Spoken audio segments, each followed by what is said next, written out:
Hey guys, my name is Ben from Overland Trail Guides, and this is the video route guide for the Kofa Pioneer Trail. This is a bit of a new format that we're experimenting with, so leave your comments below, let us know what you like, and maybe some ways that we can improve it as well, and be sure to hit that subscribe button too. You can find this particular route at our website at www.overlandtrailguides.com, along with dozens of other curated overland route guides as well. So let's talk about the Kofa Pioneer Trail. The Kofa Pioneer Trail is based in southern Arizona, just outside of Yuma or Quartzsite, Arizona. You can approach from either direction. As far as the season goes, we recommend visiting between October and April, and that's because it just gets way too hot out in the Sonoran Desert during the summer. You could go out there, but you know, it's definitely going to be triple digits. You could even be in excess of 110 degrees during summertime. The technical rating. So it's mostly green, and there are some mild blue sections. And the typical terrain really looks like graded dirt roads, gravel roads, desert washes, narrow jeep trails, and you have some rocky and mild technical sections as well. If you have a stock 4x4, you're probably good to go, but you definitely want some decent all-terrains. If you got like a stock Rubicon, Tacoma, or 4Runner, you can definitely handle this trail. Adventure vans. If you got a Sprinter 4x4, you can explore some of the perimeter trails, but as you get into the interior, that's really where you're gonna have some issues. So if you wanted to go up to like Queen Canyon or something like that, or you wanted to explore the southern area down by the Castle Dome Mountains, you could definitely do that. So you could still check it out. If you have something like a Sportsmobile Econoliner, definitely good to go. So why don't we check this route guide out, and it's gonna be fun. The Kofa Pioneer Trail is set in the beautiful Sonoran Desert of southern Arizona. We begin our adventure 19 miles south of Quartzsite on Palm Canyon Road. We'll follow Palm Canyon for about 15 minutes until we reach the trailhead for Palm Canyon, your second discovery point. Next, we'll head over to the rugged cliffs of Queen Canyon, where Skull Rock awaits.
Guys, we just made it to Skull Rock.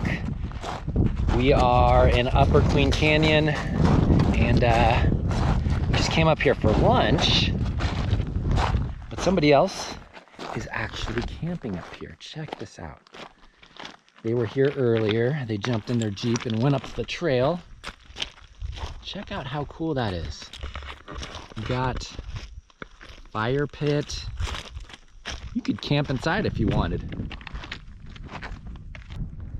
We're gonna leave their stuff there though. We're gonna respect their privacy and their stuff, but just wanted to show you this, and there's this really cool rock right behind it.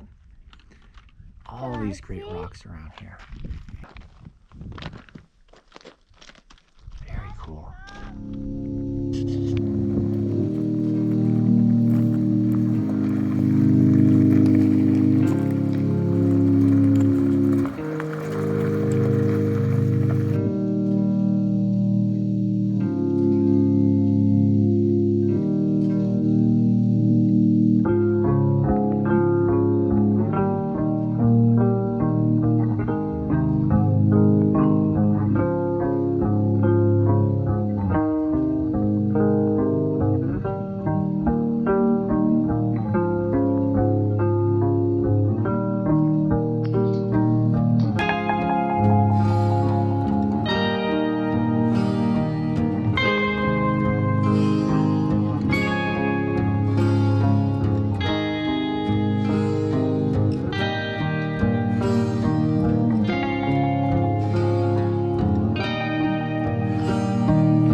Hey guys, reporting from Kofa Wilderness here. This is our first night actually staying in the Wildlife Refuge, and we went to School Rock yesterday, and then we headed to the northern part of the park to find a campsite, and we found this really beautiful site.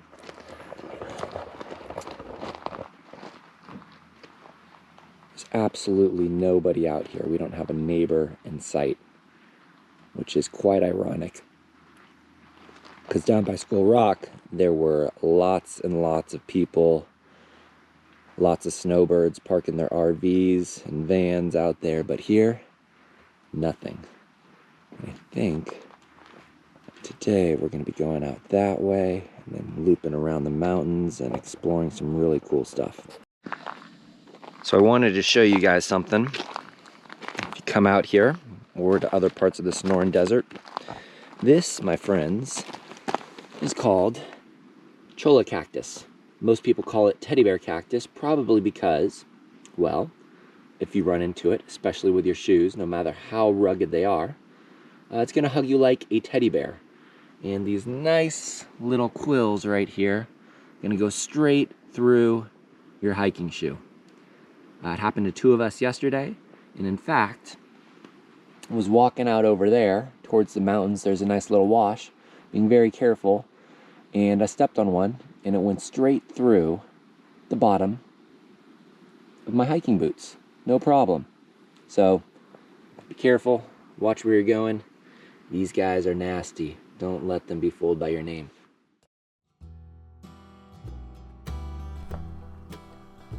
For day 2, we pick up from our camp near Tunnel Springs Canyon on Valve 2 Road. We'll make our way over through some of the most rugged terrain on the route, and we'll visit a number of old homesteads including the Kofa Cabin, Wilbanks Cabin, and Hoodoo Cabin, where we'll make our camp for night 2. Let's check it out.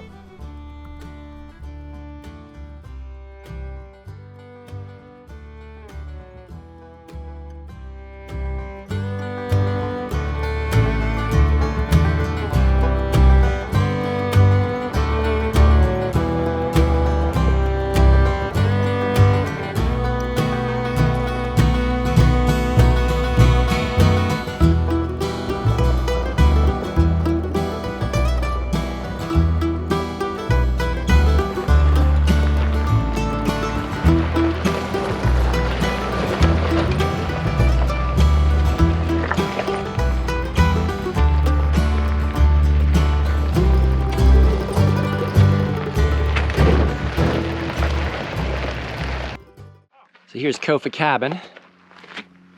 Trying to figure out if it's open right now. We thought it was locked. It says it's open to the public. Daniel found a way in. Let's check this out. Okay, so the CCC, the Civilian Conservation Corps, built this along with several other earthen and rock reservoirs, including the Four Peaks Dam in the late 30s. It's a really cool thing. I believe you might even be able to camp here and stay inside. Not my preference. We can see a nice little fire ring over here. Got some old school cots here. Your heater set up. Some old books. Let's sign the log here.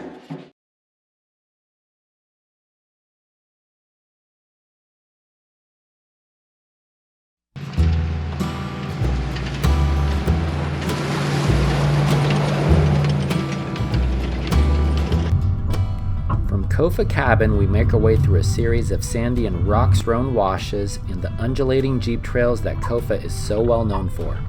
We also made stops at the Wilbanks and Hoodoo Cabins, although we failed to capture video during both of our visits.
Hey y'all, reporting from the Kofa Wilderness. We're on day number 3. This place is great. Haven't seen a whole lot of people out here. Maybe 3 different groups of people, but less than 10 people total. So tonight, or today, whatever you want to say, we stayed near the Hoodoo Cabin. We actually tried to stay at the Hoodoo Cabin, but somebody was over there. We didn't want to impede on their space. We drove about a half mile down the road. So here we are. These desert sunsets and sunrises, sunrise right now of course, they're really something else. For our 3rd day on the trail, we'll make a loop through the far northeastern section of Kofa Wilderness before making our way back south and passing by our camp from the previous night near the Hoodoo Cabin. This portion of the route consists of mostly well-groomed dirt and gravel roads, and with the increased rate of travel, it's easy to make excellent time. After we pass by Cholla Tank and begin making our way south, we'll pass through a series of burnt maroon and volcanic hills and bluffs. We'll make a brief stop at the Hovader homestead before making our camp at the incredibly scenic Ingasur Pass.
So this is camp.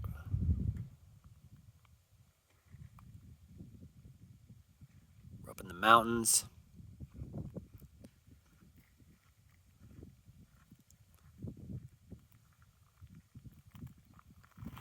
We're surrounded by mountains.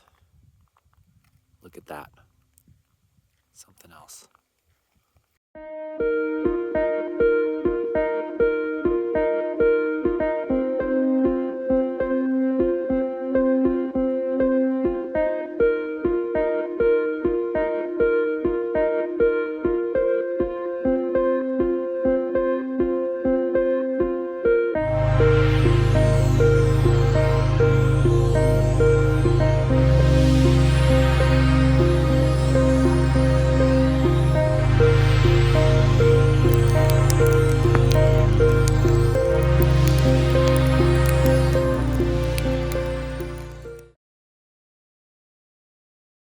On our 4th and final day on the trail, we'll head south from the mountains near Ingasur Pass and make our way towards the Castle Dome Mountains.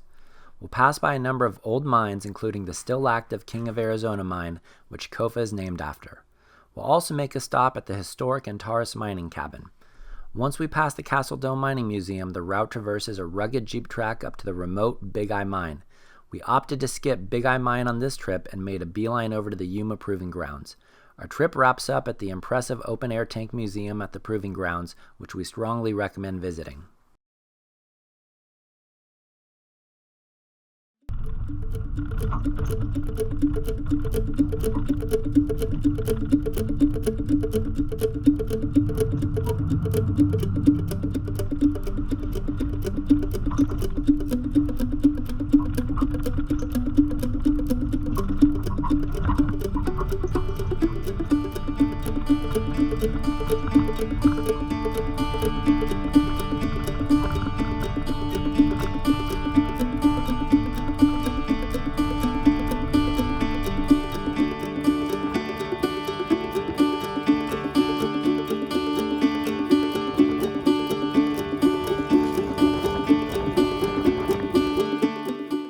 here's the old Evening Star mine.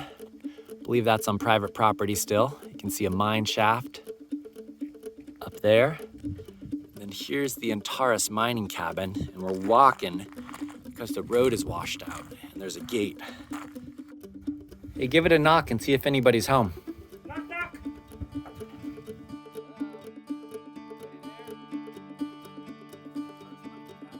Go inside and check it out. Look at this. Got a nice little kitchen sink. Prepare your dinner. Some nice coffee.